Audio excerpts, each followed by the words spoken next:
Primero quiero, Shirley, contextualizarte un poco y por qué comienza hoy particularmente bajo esta nueva contingencia internacional la necesidad de comenzar. eh, Entendíamos lo que significaba la experiencia durante el acercamiento que podíamos tener a una marca, pero cuando nos llegó el COVID y las condiciones cambiaron en este escenario, eh, vimos que existía la necesidad de comenzar a humanizar las marcas. Contextualizo eso. ¿Por qué la necesidad de humanizar marcas? Porque hoy el tiempo en el que vivimos es incierto, el futuro, hay un futuro difícil, ¿ah? No solamente para los marqueteros, sino en general para la sociedad, ¿ah? Y por lo tanto era importante el comenzar a entender que existía la necesidad, reitero, de colocar al consumidor, por cierto, a la persona, en el centro. Se abría un nuevo mundo para los procesos comerciales y el comercio online, acelerando, por cierto, la integración omnicanal. Entonces había que otorgarles personalidad a la marca, ¿no? Había que lograr que ésta se identifique sobre cualquier otra, pero sobre todo entregarle personalidad, que esa marca hoy tenía que tener capacidades de poder acompañarte, de tú que la puedas sentir, de que no durante la cuarentena, muchos de los países vivimos cuarentenas complejas y estuvimos muy analíticos, expectantes, observadores de de cuál era el comportamiento de la marca durante este proceso tan complejo que hemos tenido que vivir, tan complejo que ha tenido que vivir la humanidad, en cómo la marca se acercaba. Y ahí era importante incorporar no solamente personalidad, sino incorporarle una sensibilidad muy profunda a la marca para que ésta pueda acercarse y por consiguiente, perdón, generar algún grado de mantener la fidelidad que ésta pudo haber tenido en su minuto y pretendió seguir teniendo. ¿Ah? Entonces, la marca tenía que mostrar personalidad, la humanización de marca tiene que mostrar personalidad, tiene que mostrarse además empática, tiene que mostrarse muy solidaria, ¿ah? Durante estos momentos, ¿no? Sin que, ojo lo que les voy a decir, sin que parezca oportunista. La marca reconoce una oportunidad y en consecuencia de esa oportunidad da un viraje importante, necesario, no oportunista, no oportunista. Por eso que hablo de empatía, de solidaridad, de comprensión y de entender en qué condiciones estaba ese consumidor. ¿En qué condiciones estabas tú, estaba yo, estaban ellos? ¿Ah? La marca tenía que tener mucha sensibilidad. En consecuencia, si hablamos de empatía, personalidad, solidaridad, sensibilidad, hablamos de humanización. La marca tiene que mostrarse humana, cercana, de piel.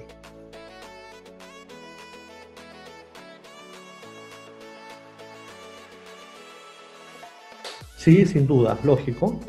Primero, las marcas tenían, yo siempre hablo de una época marketera comercial antes COVID y una época marketera comercial, en buenos términos, por cierto, después COVID.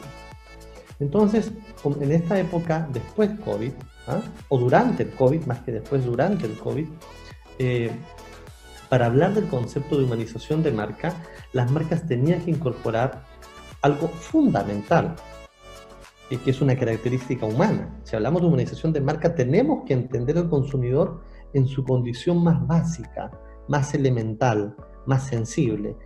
¿Y cómo se generaba esto? Primero, manteniendo el contacto con los clientes.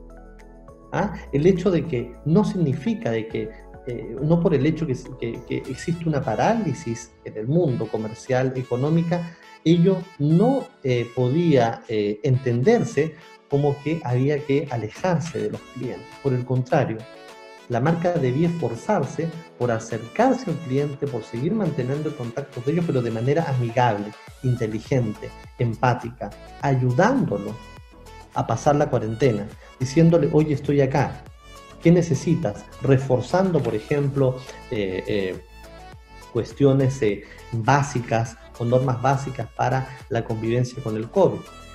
También entregándole algunas facilidades, por ejemplo, en el sector financiero, el sector retail. ¿Ah? Oye, sé que no estás generando recursos, pero yo estoy acá para ayudarte a pasar esto. Pero reitero, ¿ah?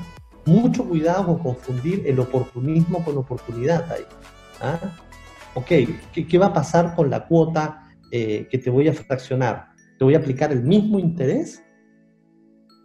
Hay que recordar que como parte de este proceso hay que tener algo muy, muy claro y que es transversal a las 6 fases del proceso de humanización de marca que te estoy mencionando. Y es que el consumidor va a recordar muchísimo a las marcas que lo acompañaron durante la pandemia, que lo acompañaron durante este complejo proceso que vulneró de manera importante, ¿no? nuestro desarrollo, que vulneró nuestra salud. Las va a recordar, y las va a recordar por lo bueno y lo malo que hagan. Recuerden, hay que recordar que este consumidor hoy está mucho más sensible, mucho más escéptico y mucho más analítico, por la misma razón que se encuentra en casa. Entonces te hablaba inicialmente de estas 6 fases, te hablaba de la primera, de que había que mantener el contacto con los clientes para lograr la humanización, y te colocaba algunos ejemplos. También es importante comenzar a fortalecer la confianza, el asegurarle al cliente que podían seguir confiando, y a los potenciales clientes lo mismo, que podían seguir confiando en que no solamente esta marca iba a volver a acercarse al cliente, iba a volver a entregarle sus servicios, sino que además podía confiar en ella, tenía la certeza de que estaba ahí para poder ayudarlo. Podrá ser bastante romántico esto, pero ojo, estamos hablando de humanización de marca. Esa es la segunda fase de lo que significa la creación del concepto de humanización de marca. Hemos hablado de mantener el contacto con los clientes, hablamos ahora de la generación de confianza y entramos ahora a la tercera, que es lo que significa generar experiencias virtuales óptimas y particularmente utilitarias para el cliente. Durante la pandemia, no necesariamente la experiencia debe estar enfocada en atender a un cliente a través del canal digital. No solamente en eso, debe estar enfocada en que ese cliente durante la pandemia, que tiene una carga emocional particular, al momento que se acerca a una marca, ya sea para comprar un producto, sea este bien o servicio, la experiencia de compra, que por lo demás debería estar descartada como óptima, debe ser utilitaria, debe servirle en esencia, no solamente el producto, sino la experiencia general. Y en el hipotético caso que este cliente tenga una queja, asegurarse que efectivamente la queja debe atenderse de manera personalizada. ¿Por qué razón? Porque hay una carga emocional que hace que los clientes, que yo como cliente, esté muy sensible durante la condición sanitaria que embarga a la humanidad. Estoy muy sensible, en consecuencia necesito que la experiencia sea muy grata, muy cómoda, pero sobre todo utilitaria para el cliente. Dentro de esta tercera fase, que es lo que significa la generación de experiencias virtuales, debe incorporarse también un concepto que se ha dicho mucho al respecto, en cuanto a que ha comenzado a aparecer en algunos medios, que se ha mencionado que son buenos para cobrar y malos para entregar. Por esta propia sensibilidad de comenzar a recurrir al canal digital y de vivir experiencias virtuales, se han dado muchos casos en donde que efectivamente la experiencia, y ojo con esto, la experiencia transaccional fue muy buena, es decir, la transacción digital fue muy buena. No obstante, la experiencia relacional, que por lo demás debería tener muchísima más importancia que la transacción propia, no necesariamente le dan la debida importancia a esta última. Y la experiencia relacional, es la que finalmente le va a generar engagement al consumidor. ¿Y cómo se da esa experiencia relacional? Se da, por ejemplo, asegurándonos o asegurándole al cliente cuestiones tan sencillas de como, por ejemplo, señor Scaffi, el producto que usted compró le va a llegar entre el 27 y el 29 de junio. Y el 27 de junio efectivamente te llaman y me dicen, señor Scaffi, ya tenemos la hora en la que, o el rango de horas en las que se le podría entregar su producto. Cuestiones tan básicas como esta. No hay que perder de vista que estamos interactuando entre humanos. Y finalmente lo más básico resulta ser lo más importante, lo más gravitante para comenzar a construir, a fortalecer y humanizar la marca durante esta condición que nos embarga. Lo que no puede pasar es que solamente se entienda erróneamente que la experiencia virtual está enfocada solamente en la transacción, una transacción grata. La transacción grata, yo como cliente particularmente ni siquiera debería tomarme el tiempo para evaluar si fue buena. Debe ser buena por default. Debe ser buena por default. Lo que voy a evaluar es que, así como tuve la confianza en la marca en pagar antes, la marca debe enfocarse en hacer que esa confianza se dé de manera recíproca, en donde yo, marca, me voy a esforzar en que el producto que compraste no solamente sea óptimo, sino que además las condiciones relacionales post transacción sean las mejores.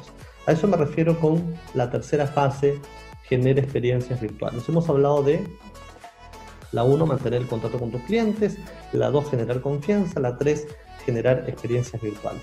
Nos faltan 3 más. La cuarta es adaptar el modelo de negocio. La única condición que se mantuvo durante la pandemia ha sido el cambio. Yo te hablaba de antes COVID y durante COVID, y efectivamente,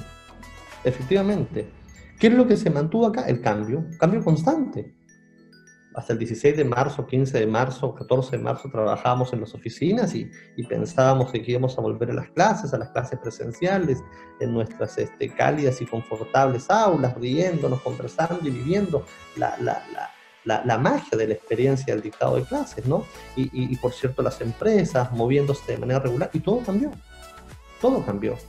Lo que no puede, en consecuencia, lo que no puede hacer, y esta cuarta fase se llama adapta tu modelo de negocio, es pretender seguir anclados en un modelo que se quedó atrás, que se quedó en marzo. Un modelo para los peruanos, y no solamente para los peruanos, sino para los chilenos, colombianos, mexicanos, y en fin, los países de la Alianza del Pacífico y el mundo entero. El modelo cambió. Hay un antes COVID y un durante el COVID.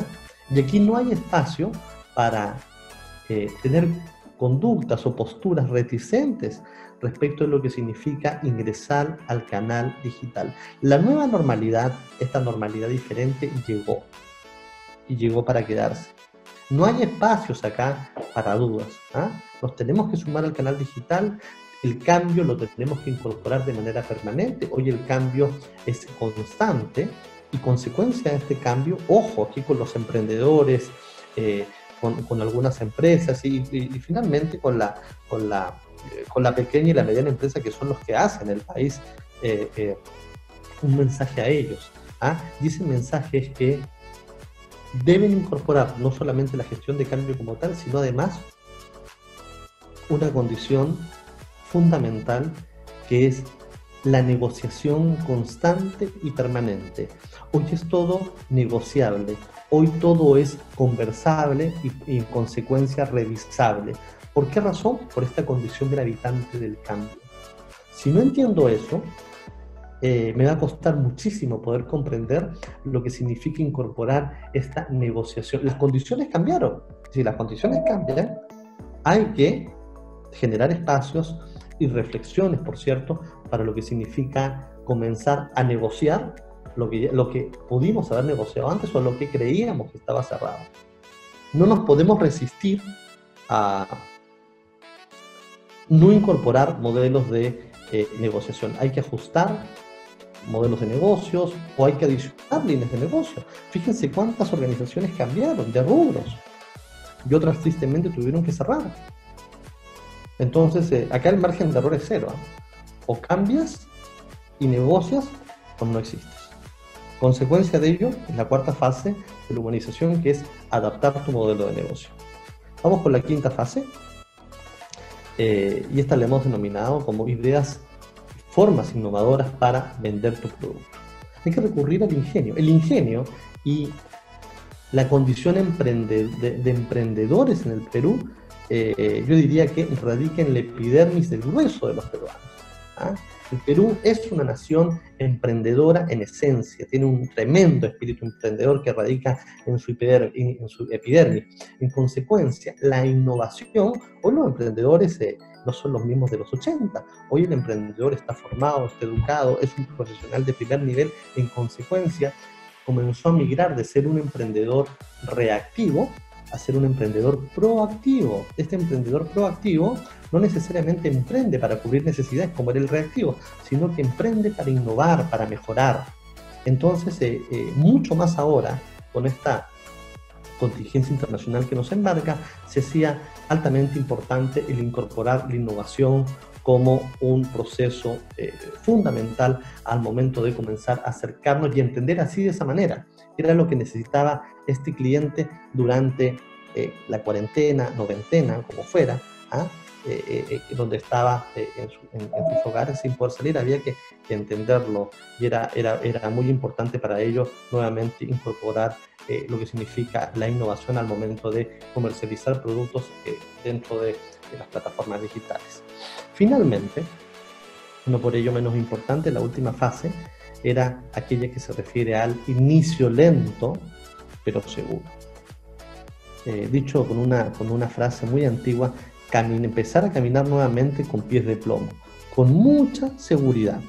Y eso me refiero a que era comenzar a recoger, analizar e incorporar las nuevas condiciones sanitarias que eran obligatorias, que son obligatorias para comenzar a prender los motores nuevamente de la economía peruana. La economía peruana es una locomotora muy potente que venía creciendo a un ritmo de 5% en promedio en las últimas décadas. Entonces había que comenzar a lograr que esta locomotora prenda motores, pero para ello había que avanzar de manera lenta pero segura. Con protocolos de actividad, sí, por cierto, con protocolos de actividad y con planes que protejan a los trabajadores de un eventual contagio de este virus mortal, pero a la vez era importante también el que a través de la normativa nacional los protocolos sean no solamente amigables, sino que sean simples, fáciles, pero efectivos. ¿Ok?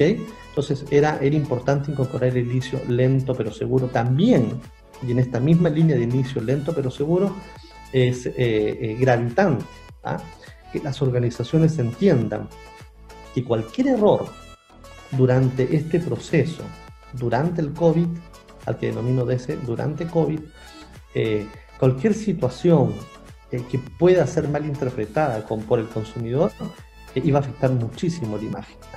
Y si se afecta la imagen durante esta coyuntura, el margen de error es cero debido a que hay una amplia sensibilidad. Entonces,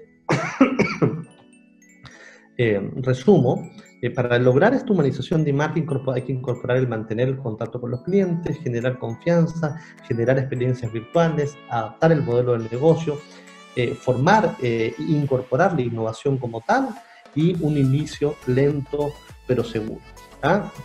Yo creo que eso, no solamente lo creo, estoy seguro de ello, contribuye de manera importante a humanizar la marca, ¿no? Por cierto que no hay que olvidar ahí lo que significa el adaptarse a la nueva normalidad, reitero, como idea fuerzas, ¿no? El desarrollo del canal digital y esforzarse en entender la oportunidad sin que el consumidor lea que estamos siendo oportunistas. Clave, empatía, personificar la marca, no necesariamente en una persona, sino entregarle personalidad, empatía y solidaridad.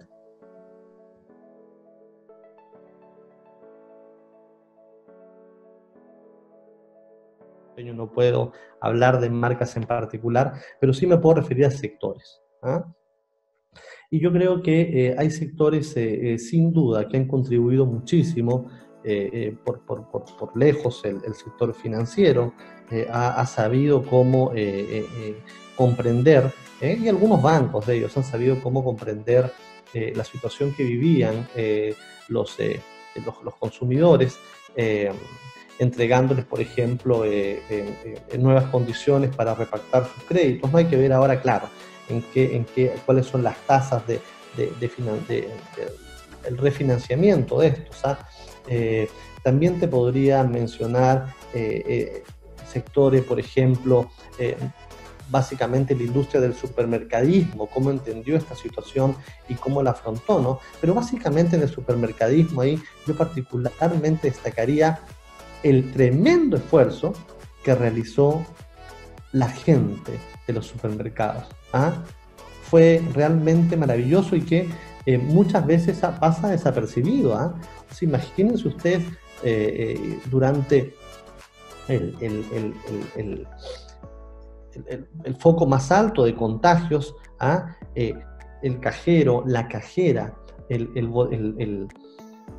el aduanero, quien empaca las cosas en los supermercados estuvieron ahí, al pie del cañón, durante la pandemia. Y claro, ellos han contribuido muchísimo, han contribuido muchísimo a fortalecer la imagen de marca. Eran personas que estaban sentadas por periodos importantes de tiempo atendiendo a consumidores que tenían además una carga emocional muy particular, muy hipersensible, y ellos estaban ahí tranquilamente. Entonces, como siempre, es natural. Uno puede hablar de muchísimas estrategias y recurrir a diversos autores, ¿no? Que muchos de ellos ni siquiera están tropicalizados y conocen la realidad nacional o la propia realidad de Latinoamérica. Y claro, más que hablar de estrategias, los que han contribuido de manera importante a reforzar la imagen de marca durante esta pandemia han sido la gente.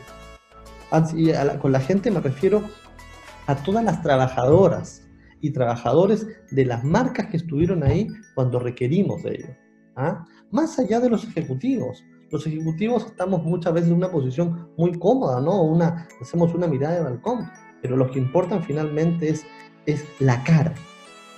La cara que tú ves durante una situación crítica, en la forma en que me atiendes, en la agilidad, en la disposición. Y solamente por el hecho de estar ahí cuando efectivamente lo necesite.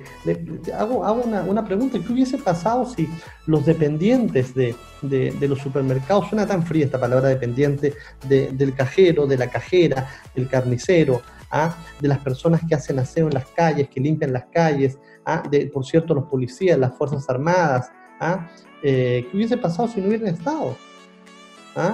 Entonces yo creo que ellos, estas personas de a pie, hicieron y jugaron un rol importantísimo, y todo el homenaje a ellos, porque gracias a estas personas han logrado posicionar y hacer que la marca se muestre cercana, gracias a esta gente, a trabajadoras y trabajadores de a pie.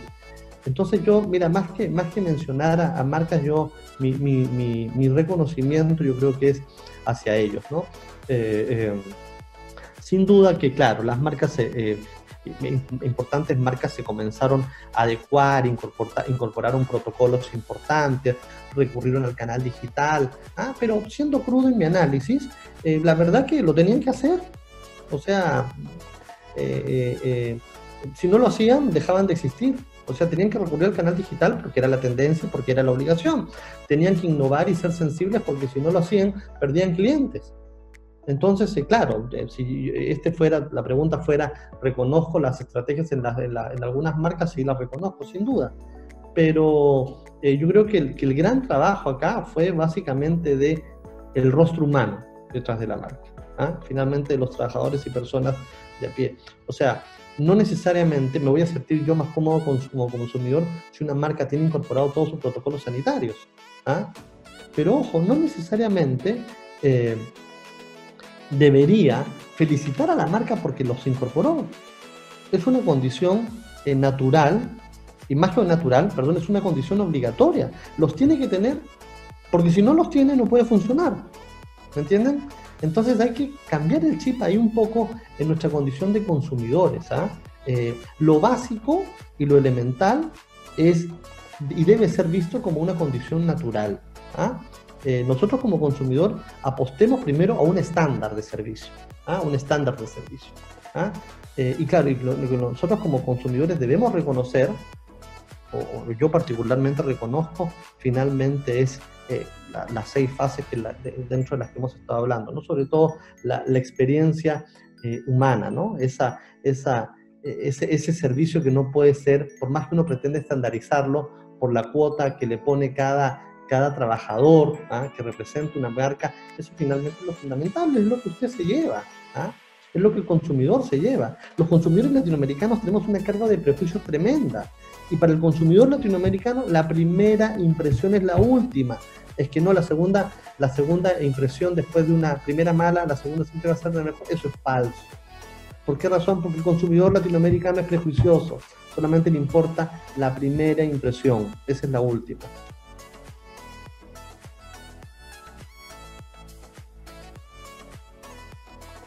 Mire, yo creo que la humanización de la marca, cuando esto pase, y que ojalá pase, o que al menos nos vamos a tener que terminar acostumbrando a vivir con esto. Yo creo que más que pase, yo creo que el virus se va a quedar y vamos a tener que acostumbrarnos a vivir, y hay que sacar lecciones positivas de esto, ¿no? Que es, por ejemplo, aquellas en donde nos hemos visto cambiar de hábitos, ¿no? Sobre todo aquellos que tiendan a proteger nuestra salud y el bienestar de las personas. Mira, y siendo consecuente con ello, yo creo que la humanización de la marca, al igual que esta nueva condición de cambio permanente, la humanización de la marca debe quedarse, tiene que quedarse. No hay espacio para que ni siquiera piense en dejar de estar presente. La humanización de la marca va de la mano con la experiencia, y ese es el camino, ese es el norte hoy en cuanto a tendencias de cómo abordar a este nuevo consumidor. Hoy hablamos de un nuevo consumidor, ¿ah? Y este consumidor va a valorar muchísimo, ¿ah? El factor de humanización durante la experiencia de compra. ¿Ah? Va a ser fundamental. ¿Y por qué va a ser fundamental? Porque, reitero lo que les decía al inicio, ¿no? Se valora muchísimo por el mismo hecho de esta condición humana presente en todos los consumidores. Uno valora mucho finalmente el trato personificado, uno valora muchísimo en cómo una marca realmente se muestra interesada por no solamente, reitero, la experiencia transaccional, sino la relacional. En la relacional, yo consumidor voy a valorar si efectivamente te intereso o no. Yo consumidor voy a valorar la experiencia relacional al momento cuando te reclame que el producto no me llegó, que te lo pagué y probablemente ni siquiera me contestes. Ahí voy a valorar si es que efectivamente te interesaba mantenerme como cliente o solamente te interesaba la transacción. Reitero, es vital, junto con la humanización de marca, entender esta nueva dinámica. ¿Ah? Y esta nueva dinámica me refiero a migrar de la experiencia transaccional a lo relacional. Ahí está la clave.